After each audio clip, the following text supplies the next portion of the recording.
नमस्कार, संस्कृति पीसीएस के इस यूट्यूब प्लेटफॉर्म पर आप सभी का स्वागत है। मेरा नाम है Prachi Mishra and thank you so much. आपने आज बहुत सारे बच्चों ने कमेंट किए थे, तो मैंने पढ़े भी थे आंसर्स। मोस्ट ऑफ द जितने भी लोग थे सबके सही थे, लेकिन उसमें से एक बच्चे का कमेंट था कि आप थोड़ा अपने पीडीएफ के अपलोड पर ध्यान दीजिए, वो टाइम पे अपलोड नहीं हो रहा है। तो उसके लिए मैंने बात कर ली है ऑलरेडी, तो आपको पीडीएफ डेली बेसिस पे मिल जाएगा। अब आपको परेशान होने की जरूरत नहीं है। तो टेलीग्राम चैनल पर आपको जाकर के थोड़ा सा सर्च करना पड़ेगा, क्योंकि उसमें काफी एक दिन की पोस्ट होती है, तो शायद वो कई बार ऐसा होता है कि जो पीडीएफ होता है वो ऊपर चला जाता है। तो आप उसको सर्च कर लोगे तो आपको डेली करंट अफेयर का पीडीएफ मिल जाया करेगा। चलिए अब शुरू कर लेते हैं आज का टॉपिक और देखते हैं कौन कौन से महत्वपूर्ण आज न्यूज है जिनको हम पढ़ने वाले हैं। सबसे पहला है एस्टर रेस तारा चर्चा में क्यों है, इसको जानेंगे। संविधान गार्डन, कंठमाला, भुगतान एग्रीगेटर, प्ले ट्रू अभियान और आईआईटी पटना को इन्वर्टर पर पेमेंट, तो इसको हम जानेंगे आखिर ये क्या है। सबसे पहले बात करेंगे हम किसके बारे में, ये जो आपका एंटर एस तारा है इसके बारे में चर्चा में क्यों है। तो हाल ही में जो भारतीय खगोलीय भौतिकी संस्थान है उसने क्या किया है कि चंद्रमा के एंटर एस तारे के सामने गुजरने वाली तस्वीर खींची है। इसी वजह से ये चर्चा में है। अब इसमें महत्वपूर्ण बिंदु क्या है, चलिए जान लेते हैं एंटारेस के बारे में। यह स्कॉर्पियस तारामंडल का भाग है और इस तारामंडल सबसे अधिक ये जो तारामंडल है इसका सबसे अधिक चमकीला तारा ये माना जाता है। ठीक है, इसे अल्फा स्कॉर्पियो नाम से भी जाना जाता है। आगे बात करेंगे, यह आकाशगंगा में 15वां सबसे चमकीला तारा माना जाता है। ठीक है, यह सूर्य से 10,000 गुना अधिक चमकीला है, तो आप समझ सकते हो कितना ज्यादा इसमें पावर और एनर्जी होगी। ठीक है, यह सबसे बड़े ज्ञात तारों में से एक है जिसका व्यास सूर्य के व्यास से 700 गुना अधिक है। ठीक है, तो इसका नाम याद रखिएगा, नाम क्या है, एंटारेस। ठीक है, अब बात करेंगे, यह घनत्व सूर्य के 10 लाख, इसका जो घनत्व है वो सूर्य के 10 लाखवें हिस्से से भी कम है। इसकी सतह का तापमान लगभग 6100 डिग्री फ़ारेनहाइट यानी कि 3400 डिग्री सेल्सियस है। सूर्य की सतह का तापमान लगभग 10,000 डिग्री फ़ारेनहाइट यानी कि 5500 डिग्री सेल्सियस है। ठीक है, यह पृथ्वी से लगभग 600 प्रकाश वर्ष दूर है, आपका यह वाला तारा है। आगे बात करेंगे भारतीय खगोल भौतिकी संस्थान की, तो इसकी स्थापना हुई थी वर्ष 1971 में। तो कब हुई थी ये याद रखना, 1971 में इसकी स्थापना की गई थी।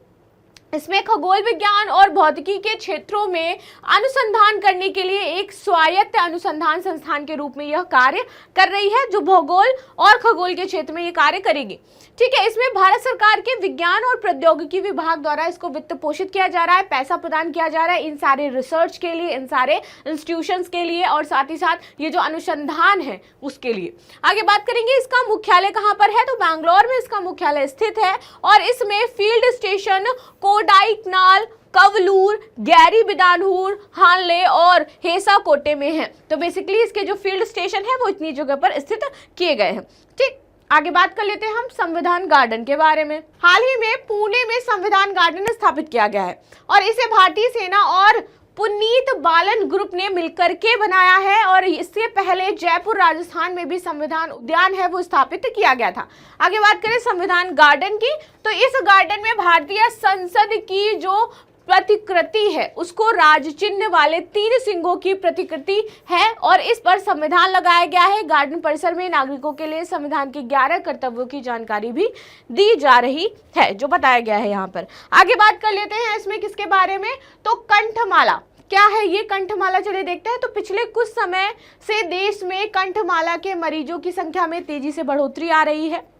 आपके गले में प्रॉब्लम हो रही है, गले का जो साइज है वो सूजन आने लगती है, बढ़ने लगता है, दिक्कत उत्पन्न होने लगती है, तो इसी को कंठमाला रोग कहा जा रहा है। स्वास्थ्य मंत्रालय के अनुसार इस वर्ष जनवरी से मार्च के बीच में कंठमाला के 15,000 से भी ज्यादा मामले देखने को मिले हैं। यह एक संक्रमण और वायरल संक्रमण है और दिल्ली में ये खासकर ज्यादा बढ़ रहा है। इसके कारण जो लाल ग्रंथियां हैं उसमें सूजन आ जाती है, और जो लार ग्रंथियां हैं वो लार का उत्पादन करती हैं। ठीक है, ये एक तरल है जो भोजन को नम करने, चबाने और निगलने में हमारा मदद करता है, और इन्हीं लार ग्रंथियों में क्या आ जाती है, सूजन आ जाती है, जिससे प्रॉब्लम क्रिएट होने लगती है। या मम्स वायरस के कारण होता है, जो पैरामाइक्सो वायरस नामक वायरस के समूह से संबंधित है, और इसी को हम क्या कहते हैं, नॉर्मल भाषा में मम्स वायरस कहते हैं। इसका संक्रमण तब फैलता है जब एक संक्रमित व्यक्ति छींकता है या फिर खांसता है या फिर बोलता है। इसके लिए अलग से कोई उपचार नहीं है, ऐसे कुछ हफ्तों में अपने आप ठीक हो जाता है, तो इसके लिए कोई दूसरा उपचार नहीं है, ये अपने आप ही क्या होता है, धीरे धीरे ठीक होने लगता है। अब इसके लक्षण क्या है कि भूख कम लगेगी, आपको छींक आएगी, खांसी आएगी, सूजन होगी आपके गले में, तेज फीवर आएगा, मांसपेशियों और शरीर में दर्द होगा तथा निगलने और पीने के दौरान आपके गले में दर्द उत्पन्न होगा।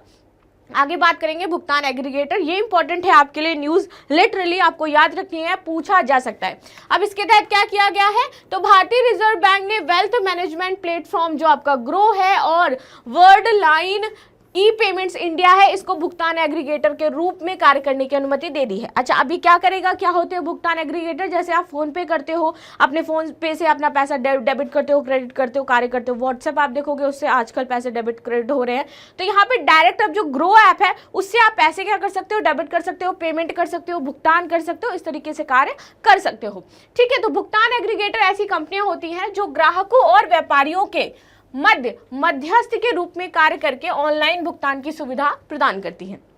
ठीक है, ये अपने ग्राहकों को debit card, UPI, bank transfer, credit card, e wallet जैसे जितने भी भुगतान विकल्प हैं वो प्रदान करती हैं। तो इसीलिए ये इंपॉर्टेंट हो जाता है। ये व्यापारियों को अपनी स्वयं के भुगतान एकीकरण प्रणाली बनाने के बोझ से कम कर देती है। रिजर्व बैंक भुगतान और निपटान प्रणाली अधिनियम 2007 के तहत यह अधिकार देता है कि लोगों को भुगतान एग्रीगेटर बनाता है। तो इसके तहत इसको शामिल किया जाता है। पेपल, अमेजन पे आदि प्रमुख भुगतान एग्रीगेटर हैं जिनको आप देख रहे हो।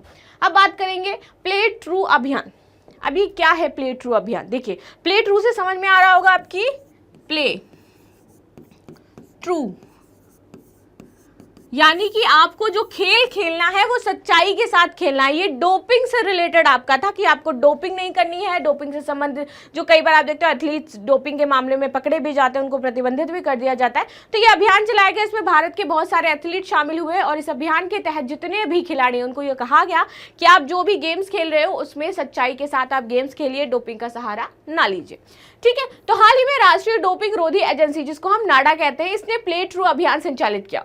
ठीक, इसका उद्देश्य था कि भारत में स्वच्छ खेल और डोपिंग रोधी जो कार्य प्रणालियां हैं इनके महत्व के बारे में बताना है और लोगों को जागरूक करना है। इस अभियान से देश भर में एथलीटों, प्रशिक्षकों और खेल प्रेमियों ने भागीदारी दिखाई और इससे अपना समर्थन भी दिया है। इस अभियान के दौरान डोपिंग रोधी नियमों के सभी पहलुओं को शामिल करते हुए व्यवहारिक जागरूकता सत्र आयोजित किया गया कि डोपिंग में क्या क्या चीजें शामिल हैं, क्या आपको करनी है और क्या नहीं करनी है। प्रतिभागियों को खेल में डोपिंग के परिणामों के बारे में जानने, पूरक तत्वों को समझने और डोपिंग रोधी जो कवायद है उसमें कानून के परिवर्तन की भूमिका के बारे में भी जानकारी दी, क्योंकि कई ऐसे लोग हैं जिनको उसके बारे में नहीं पता है, उससे संबंधित कानून क्या है वो नहीं जानते। तो यहाँ पर यह अभियान इसी वजह से चलाया गया था ताकि लोगों को इसके बारे में जागरूकता मिल सके। बात करेंगे राष्ट्रीय डोपिंग रोधी एजेंसी बनी आपकी कब थी? 2005 में। मुख्यालय कहाँ पर है? तो नई दिल्ली में इसका मुख्यालय स्थित है। अब देख लेते हैं इसके कार्य। तो देश में सभी खेल संगठनों द्वारा अनुपालन करने के लिए एक डोपिंग रोधी जो संहिता है वो लागू की जाती है। ठीक है, डोपिंग परीक्षण कार्यक्रम का इसमें समन्वय करना शामिल है। डोपिंग रोधी अनुसंधान और शिक्षा को बढ़ावा देना इसमें शामिल है। विश्व डोपिंग एजेंसी जो है जिसको हम क्या कहते हैं? वाडा, और जो हमारी राष्ट्रीय डोपिंग एजेंसी है उसको हम क्या कहते हैं? नाडा। ठीक है, इसके कोड के अनुसार डोपिंग रोधी नियमों को लागू करना है और डोपिंग के दुष्प्रभावों के बारे में लोगों को जागरूक करना है। ठीक, आगे बात करेंगे आईआईटी पटना के इन्वर्टर पर पेटेंट, सॉरी वो पेमेंट नहीं था, वो पेटेंट था।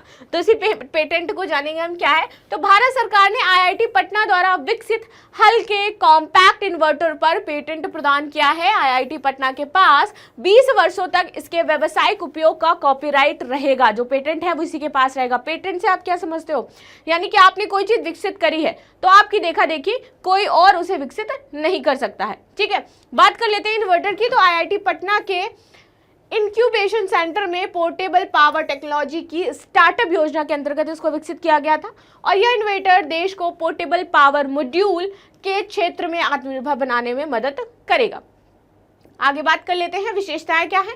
तो इसमें बैटरी और इन्वर्टर अलग अलग नहीं है, सब एक बॉक्स में एकीकृत है। वरना जनरली आप देखोगे इन्वर्टर अलग होता है, बैटरी अलग होती है और ये इसके अंतर्गत ही है। यह एक समान इन्वर्टर और बैटरी के कुल वजन का लगभग 5वां हिस्सा है और ये बहुत ही हल्का है, पोर्टेबल है, हम इसे कहीं भी ले जा सकते हैं। आगे बात करेंगे पेटेंट। तो यह एक ऐसा कानूनी अधिकार है जो किसी व्यक्ति या संस्था को किसी विशेष उत्पाद, कोई उसने खोज करी है, कोई उसने ऐसी डिजाइन बनाई है, कोई ऐसी प्रक्रिया है जो उसे मालूम है उसने विकसित करी है, उस पर एकाधिकार प्रदान करता है कि यह उसका अधिकार है। और कोई यदि उसके पेटेंट को चुराएगा या उससे सिमिलर चीज बनाएगा तो उस पर क्या होगा? कानूनी कार्रवाई हो सकती है।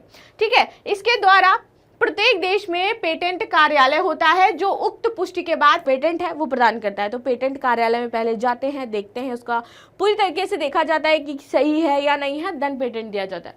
यदि कोई और व्यक्ति या संस्था इसका उपयोग बिना पेटेंट धारक की अनुमति के करती है तो उसे अपराध माना जाता है। और विश्व व्यापार संगठन के अनुसार वर्तमान में पेटेंट लागू करने की अवधि 20 वर्ष ही है कि 20 वर्ष तक आपके पास वो पेटेंट रहेगा। ठीक है, अंत में बात करेंगे हम क्वेश्चन की, राष्ट्रीय डोपिंग रोधी एजेंसी की स्थापना कब हुई थी? 1971, 1980, 2005, 1909 में। तो आप सभी जैसे आज आपने कमेंट करके मुझे आंसर दिए थे तो ज़रूर आज भी कमेंट करिएगा। मिलते हैं नेक्स्ट क्लास में, तब तक के लिए धन्यवाद। लाइक शेयर सब्सक्राइब करना बिल्कुल भी ना भूलें।